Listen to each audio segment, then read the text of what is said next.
for another movie review, and today I am going to be reviewing yet another found footage horror movie, and that is Found Footage 3D from 2017.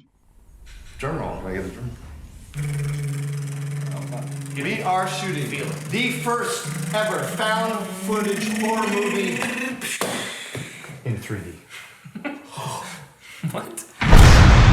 Why people waste their fucking money on this vomit-inducing amateur hour bullshit is fucking beyond me. How does that even make sense in the story? Like, so why would your character film in 3D? Well, why wouldn't he film in 3D? Well, the light's crap and the sound's crap. You're like, hey, exactly, but guess who's paying for it? Boo.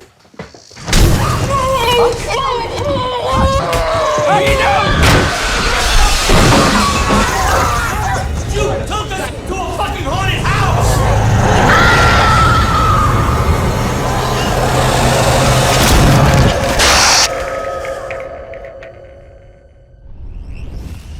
Found Footage 3D stars Carter Roy, Elena von Stronheim, I think that's how you pronounce her name, Chris O'Brien, Tom Saporito, I think, Scott Perry, and it's directed by Steven DeGennaro.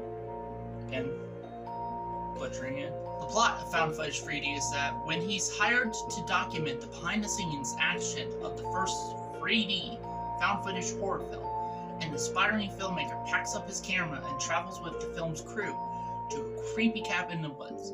But when the fictional evil presence from their film begins appearing in his behind-the-scenes footage, he has to figure out how to stop it, or it may just find its way into the real world. Just like what Scream did with slashers, Found Footage 3D takes a found footage horror movie and populates it with people who are aware of the rules, tricks, and cliches of the genre. Before I get on with this review, I would like to say too, this is yet another first time watch. Never seen Found Footage 3D. I have heard of it. I remember seeing like a trailer for it. I remember hearing some buzz about it, and first time watch, I had no idea what was the reception of this movie. I don't know if it had good reception, bad reception, I have no idea. I was going into this movie mostly blind. I actually watched it with my brother, again, just like when I covered Deadstream.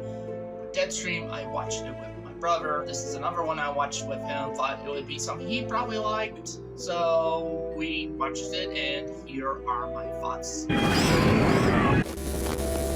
One of the things I actually really liked about this movie is I liked all the kind of like stuff that they get accurate with, you know, making a movie, especially an amateurish movie. I love the kind of like meta-ness of this movie where it was like, you know, they knew the tropes, the cliches, all that different stuff. Liked some of the horror movie references, like there was a freaking Army of Darkness reference, which I loved because I love Army of Darkness, so if I hear it referenced in a horror movie, I'm like, okay, that's pretty funny. Honestly, I thought most of the actors did a pretty good job. I don't think there was a single terrible actor, I think, in this movie. Also, the film did keep my attention. I was like wanting to know what happened. I wasn't sure if it was going to be a predictable movie or if it was going to flip it on its head. I wanted to see where the film was going, what direction it was going into, everything. The characters. I'm very mixed on the characters and the situation. There's definitely some characters I like. Like, for example, I like character Mark, who's the brother of the main filmmaker who's making this found footage 3D movie, Derek.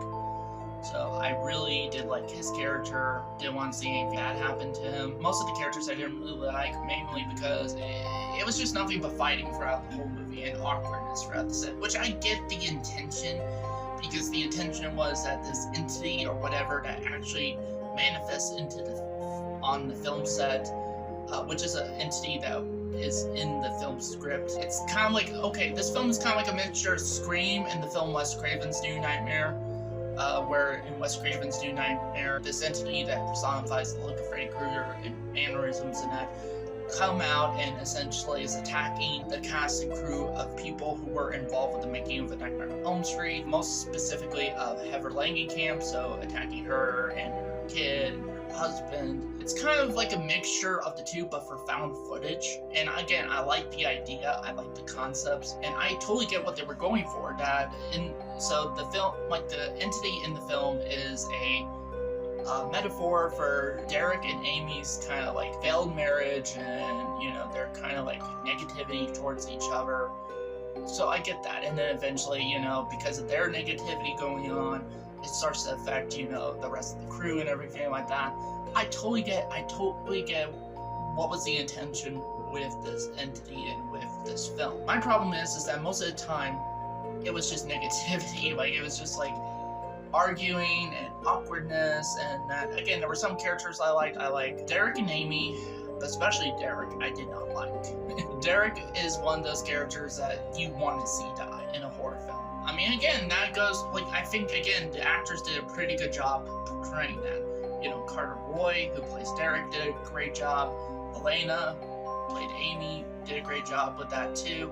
All these actors did a fantastic job, but again, I just don't like how this, like, maybe if there was some kind of, like, fun moments in between everything, maybe there were some redeeming factors in their relationship and everything like that. I don't know, maybe that, then I would have a bit more fun with the movie. But because of that, and again, this is all why it's under my mixed aspects.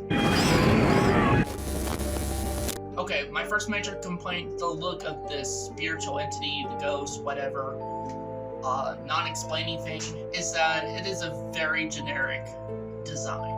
Like, I showed the trailer to my brother, and he was like, wait, is that a Dementor? So yeah, it looks like a Dementor from freaking Harry Potter, except less realistic looking, because at least, you know, the effects on the Dementors in Harry Potter and Prisoner of Azkaban especially look so much better than the effects in this, and yeah, it looked like a cheesy ghost effect. And for the most part, the film doesn't really do anything to kind of like subvert the found footage genre. Honestly, if you take out the 3D aspect of the film, it's just honestly like a very like generic found footage horror film that attempts to be Scream, but really isn't Scream, because Scream was actually very good with its self-referential stuff. And another thing too, without getting into spoilers, if you guys haven't seen the movie and want to go check it out, but without spoilers, the ending was very predictable. Eventually, all I'll just say is ended up in a very cheap jump scare. Like, the last shot of the movie was a very cheap jump scare. Now, my brother and I did have an idea, he did have an idea of what he thought it was going to be like. It was going to be like this whole twist and everything like that, and I'll probably talk about it after my rating, so then I can talk about spoilers with the movie. So there will be some spoiler talk with this movie. If you have not seen Found Footage 3D and want to watch it, you know, just click off the video after I give my rating. Before you do that, if you like this video, hit the like button, and also too, if you're new to the channel, be sure to hit the subscribe button. It would really help me out a great deal, so I can bring out more videos like this, or even better videos, bring them out more consistently. That's it for the things I didn't really like at all in this movie, so let's move on to my rating. So with that said, I'm going to give Found Footage 3D a 3.5 out of 5 stars. Honestly, this movie is basically the perfect definition of serviceable. It's a serviceable horror movie. It's a serviceable found footage horror movie. It won't hurt anybody watching it. It's okay, a little bit better than okay. Now, I personally prefer the movie that my brother and I watched last week, and that I posted my review of. In fact, my review of Deadstream should be already up at the time of recording this, but,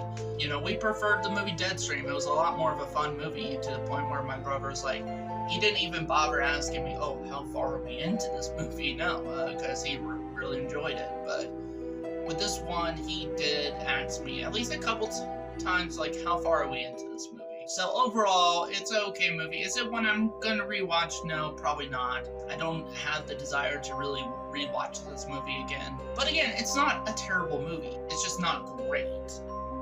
Again, it's the perfect definition of serviceable. Now I'm going to talk about a bit of spoilers, and here's something. Okay, so more specifically talking about how my brother think the movie was going to end, and he thought it would have been a lot better, and honestly, I agree. The film, actually, how it ends is that the entity that is written into their script manifests into on the actual film set, and by the end of the film, it ends up killing most of the crew members, even killing a FearNet content creator, and there were only 2 people alive by the end of the film, and that is Mark and Amy. So the director's brother and the director's ex-wife. By the end, they get in a car wreck, trying to escape and that, and the camera's on Amy, and Amy's like, oh, forget the one rule of found footage movies, and her face turns into this like demonic face and attacks Mark, and then it cuts to credits. What my brother thought would have been a more interesting ending is that when they're in the car and they're like kind of like, oh, I'm sorry, you should have been like this, da da da da da, is that maybe have it to where the whole thing about like the whole relationship building stuff again would have been like, oh, it was actually really Mark and Amy building their relationship again, and not Amy and Derek. In fact, Derek would have been an actor. They weren't really together, so, and then it would have cut to the credits. That would have been a lot more interesting than just a generic kind of like demon face jump scare with glowing red eyes to boot. But again, overall, it's a okay movie. Like I said, this film is the perfect definition of serviceable. If you want to watch it, it's on Shudder. I don't know if there's a physical media release. If there is, I will put on the screen saying yes, there is one. But it is on Shudder. It's a Shudder exclusive if you guys want to check it out. Thank you guys for watching, and see you next time.